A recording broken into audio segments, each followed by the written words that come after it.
Assalamualaikum warahmatullahi wabarakatuh. Perkenalkan, nama saya M. Audidia Urahman dari program studi Pendidikan Seni Rupa, Fakultas Bahasa dan Seni, Universitas Negeri Semarang. Pada kali ini, saya akan menjelaskan tentang unsur intrinsik dan juga unsur ekstrinsik dalam karya seni rupa. Di sini juga saya akan mencoba untuk menganalisis salah satu karya seni rupa dari salah satu seniman. Unsur intrinsik dalam karya seni. Unsur intrinsik dalam karya seni yang dimaksudkan di sini adalah unsur-unsur yang dapat ditangkap dan diidentifikasi secara kasat mata, yang disusun secara artistik hingga membentuk wujud baru yang disebut seni rupa. Lalu selanjutnya ada macam-macam unsur intrinsik dalam karya seni rupa. Yang pertama ada bentuk. Bentuk ialah unsur yang kompleks, memiliki dimensi panjang, lebar, dan tinggi. Misalnya seperti objek manusia, hewan, tumbuhan, dan lain-lain. Yang kedua adalah titik. Titik adalah unsur yang paling sederhana dan mendasar dalam karya seni. Titik mampu membentuk garis, dan dari garis tersebut bisa dijadikan objek-objek dalam karya seni rupa, khususnya karya seni rupa dua dimensi. Lalu yang ketiga adalah garis. Garis yaitu suatu hasil goresan nyata. Garis dibedakan menjadi tiga, yaitu garis lurus, lengkung, dan patah-patah. Lalu yang keempat ada bidang, suatu bentuk pipih tanpa ketebalan. Contohnya seperti bentuk geometri, organik, bersudut, dan lain-lain. Lalu selanjutnya yaitu unsur volume. Unsur ini bersifat semu, karena terlihat ada, namun jika diraba, volume ini tidaklah ada. Lalu unsur selanjutnya yaitu warna. Kesan yang ditimbulkan oleh cahaya mata yang dipantulkan dari sebuah benda. Warna dibagi menjadi 5, yaitu warna primer, warna sekunder, warna tengah, warna tersier, dan warna kuartir. Lalu selanjutnya yaitu unsur tekstur. Tekstur merupakan nilai raba suatu permukaan bidang gambar. Ada beberapa macam tekstur, dari tekstur yang halus hingga tekstur yang kasar. Tekstur ini juga bersifat semu seperti volume, karena kita tidak bisa merasakannya langsung dengan indera peraba kita. Lalu selanjutnya yaitu ada ruang. Ruang dalam gambar adalah ruang yang diciptakan pelukis untuk memberi kesan dimensi pada karya seni, dan bersifat semu juga. Lalu unsur selanjutnya yaitu struktur. Struktur merupakan susunan atau hasil perorganisasian dari unsur-unsur fisik yang telah disebutkan di atas. Oke, selanjutnya yaitu unsur ekstrinsik dalam karya seni. Unsur ekstrinsik merupakan isi atau makna yang tersirat dari sebuah karya seni. Unsur ekstrinsik terkadang samar, terlihat dalam sebuah lukisan. Dan di sini, kepekaan seorang pengamat dimainkan, baik menangkap makna atau ide gagasan sang pelukis dalam suatu karyanya. Oke, selanjutnya kita masuk ke analisis unsur intrinsik dan ekstrinsik dari karya seni lukis. Nah, di sini saya mencoba untuk menganalisis sebuah karya lukisan berjudul Rani Padmavati, karya Arunabho. Beliau berasal dari Hyderabad, India. Karya ini dibuat pada tahun 2018. Untuk medianya yaitu watercolor painting on the paper. Oke, yang pertama yaitu analisis unsur intrinsik dari karya tersebut. Yang pertama titik. Unsur rupa titik pada karya di samping, selain sebagai penyusun garis, juga terdapat pada bagian detail dari perhiasan yang dipakai oleh Ratu Padmavati, di mana detail pada bagian anting-anting merupakan susunan dari titik-titik putih.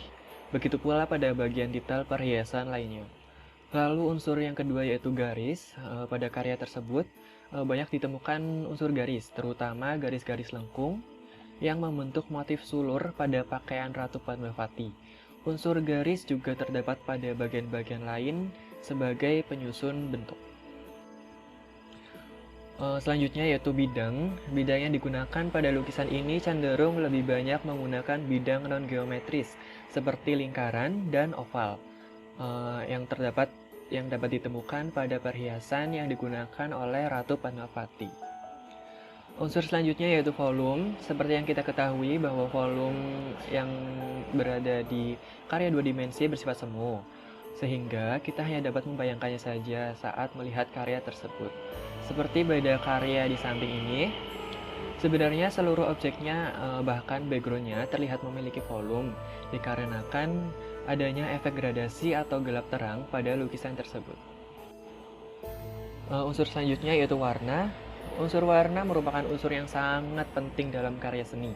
Pada lukisan Rani Padmawati di samping, Aruna menggunakan warna dengan ton panas, di mana warna merah cenderung mendominasi karena warna merah dipilih menyesuaikan referensi dan situasi yang terjadi pada lukisan tersebut, di mana Sang Ratu Padmawati sedang melakukan ritual jauhar atau bakar diri ke dalam api suci.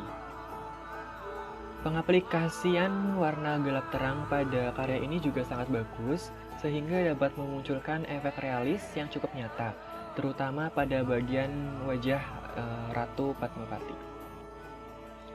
Selanjutnya yaitu tekstur. Seperti unsur volume, unsur tekstur pada karya seni dua dimensi juga tidak dapat dirasakan, dan hanya bisa dibayangkan saja.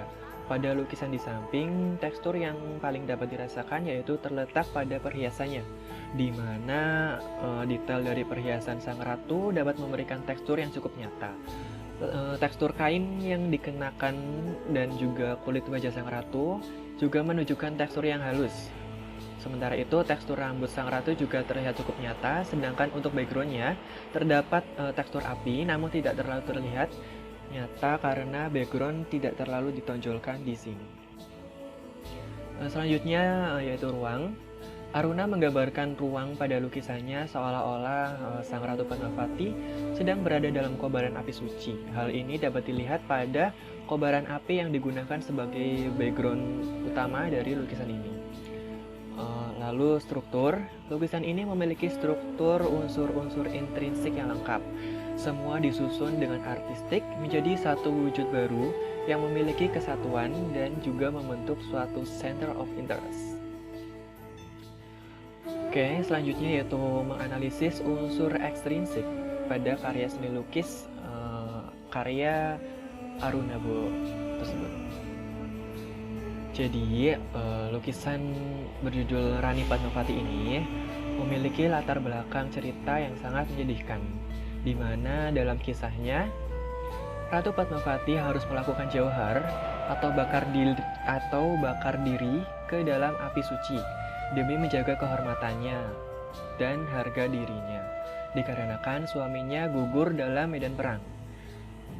Pada adat India, wanita-wanita, terutama adat zaman dahulu, wanita-wanita India tersebut apabila suaminya mengalami kekalahan dalam medan perang, maka mereka lebih memilih untuk melakukan jauhar atau bakar diri ke dalam api suci daripada menjadi babu atau pelayan dari musuhnya. Oke, lanjut. Dalam lukisan ini terlihat dengan jelas raut wajah kesedihan dan amarah sang ratu. Namun, sang ratu masih terlihat sangat tegas dan kewibawaannya sangat terjaga. Kobaran api pada background menggambarkan bahwa sang ratu seolah-olah sedang berada dalam kobaran api suci. Lalu, bunga lotus merah muda dalam lukisan ini melambangkan bahwa sang ratu sedang menuju ke tempat tertinggi, tersuci, dan yang paling terhormat, sebagaimana dalam kepercayaan agama Hindu. Oke guys, sekian penjelasan materi tentang unsur intrinsik dan unsur ekstrinsik pada karya seni rupa. Apabila ada kesalahan kata-kata ataupun penjelasan yang kurang jelas, saya mohon maaf.